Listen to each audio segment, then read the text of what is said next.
Hello everyone, তোমরা সবাই কেমন আছো? আশা করছি তোমরা সবাই ভালো আছো। দেখো এটা কি, কে বলতে পারবে? এটা হচ্ছে ছানা।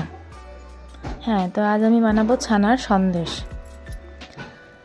তো ছানার সন্দেশটা দেখো কি করে বানাবো। প্রথমে ছানাটাকে ভালোভাবে মাখবো, চিনি দিয়েও মাখতে পারো বা এমনিও মাখতে পারো। ভালোভাবে মাখার পর একটা কড়াইয়ের মধ্যে হাফ গ্লাস দুধকে গরম করব। গরম করে ওর মধ্যে দিব পাউডার মিল্ক, কনডেন্স মিল্ক। তারপর ভালোভাবে ওকে নাড়াচাড়া করব।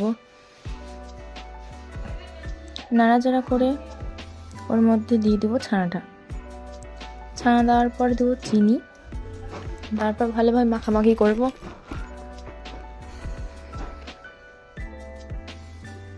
দেখো আমি দিয়ে দিলাম। তোমাদের কাছে যদি স্প্যাচুলার থাকে তো সেই স্প্যাচুলাটা দিয়েই ভালোভাবে মাখামাখি করবা, কারণ যেটা ভালোভাবে